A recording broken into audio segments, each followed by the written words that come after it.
Welcome to Resource Prepping. I'm your host, Greg. Thank you for liking and subscribing to my channel and watching my videos. I appreciate you. Hey, I want to tell you something, and it's some advice, personal experience. I see on other channels how to survive this, how to survive that, and that's all good and well. Most of it's good advice. A lot of it is hogwash, but take it for what it's worth.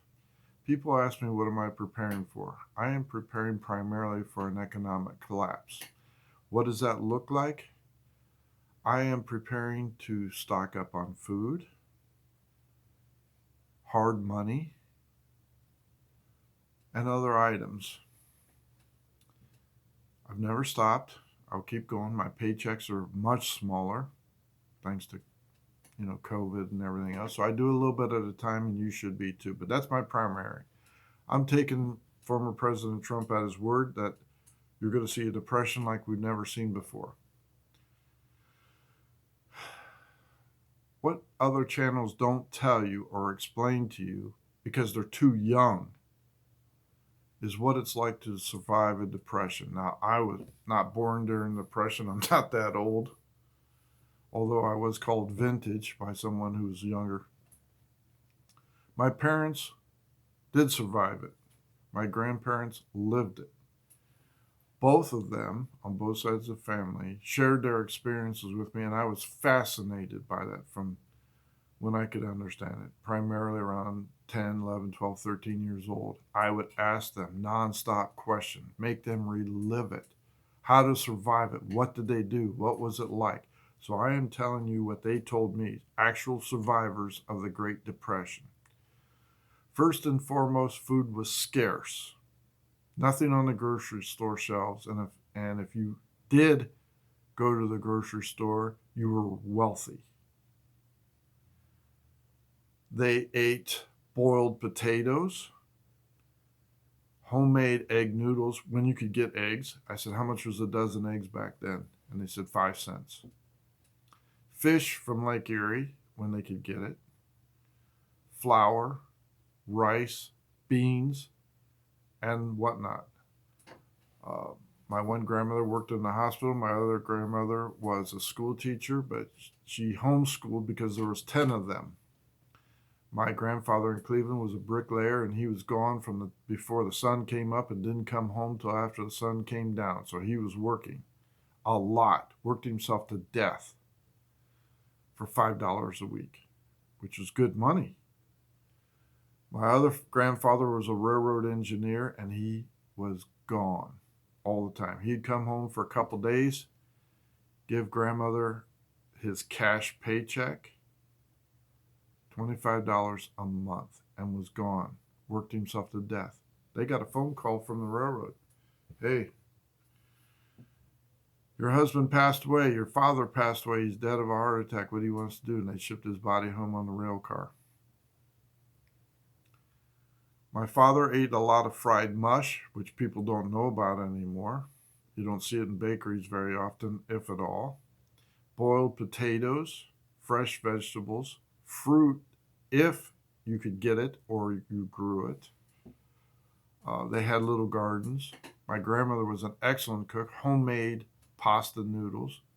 So if they had flour, water, and eggs, she made egg yolk, homemade noodles, which was fabulous. I did have that. Homemade mashed potatoes. Everything was homemade. Both grandmothers said everything was homemade. Nothing from cans or anything else. A sack of potatoes, 25 pounds, was $1.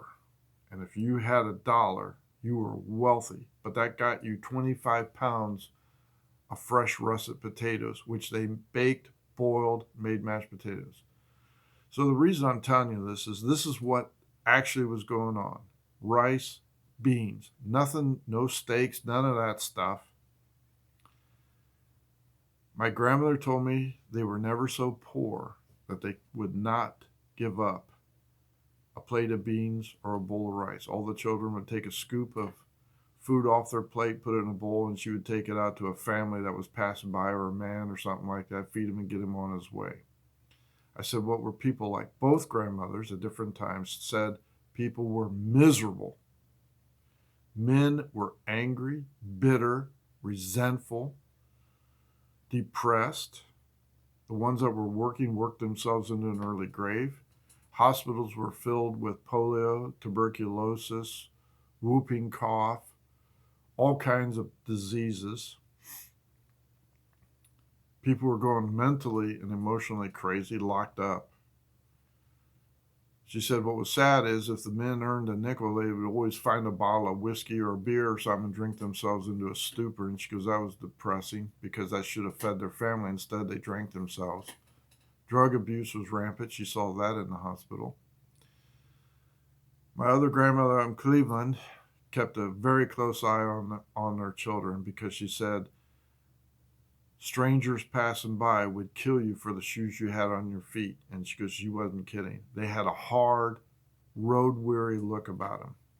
That's another thing you can expect. So when strangers came by, they all gathered up in the yard and made sure that stranger passed. Crime was rampant.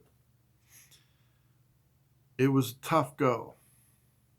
They stayed together as a family unit, prayed together as a family unit, looked out for one another.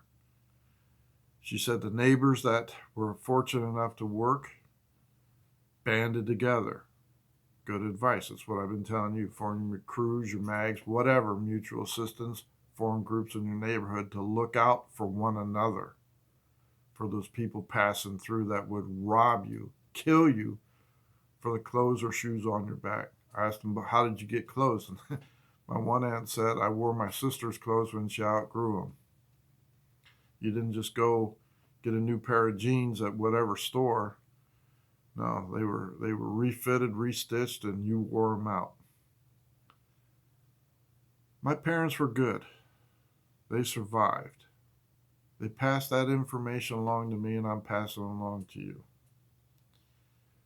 If indeed we do have an economic collapse, which I believe we will, be prepared mentally and emotionally to be tested beyond what you can think. This is going to last for a long time. Use your skills to survive. Protect your family. If you have to leave, stay together. Stock up on food, medicine, have some hard money. Even though I believe they're going to force us into cryptocurrency, have hard money. Silver's hovering around $27 to $29 an ounce, depending on what day it is. Gold is beyond my means. It's $1,800, $1,900 an ounce. And if you try to get a tenth of it or something like that, most of the time you're overpaying. So be prepared for that.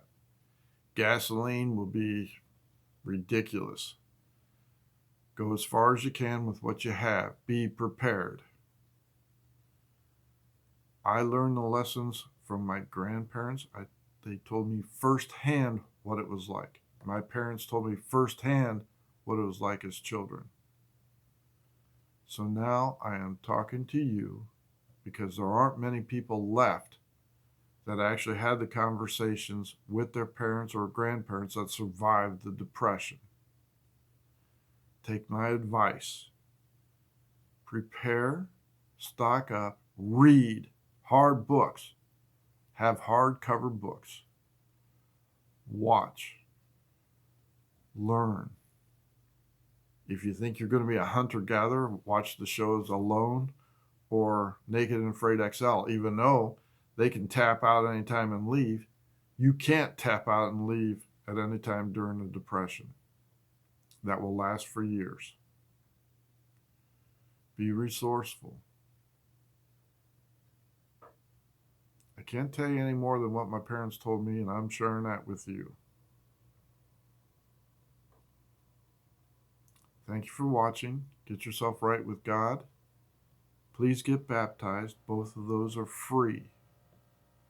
Know what you're getting into when I ask you to make yourself right with God and get baptized. Please understand the significance of that.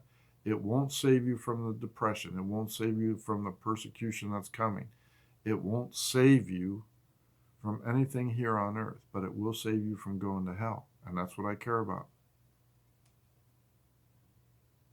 Thank you. I appreciate you. Please like and subscribe to my channel so we can get the message out further. Greg out.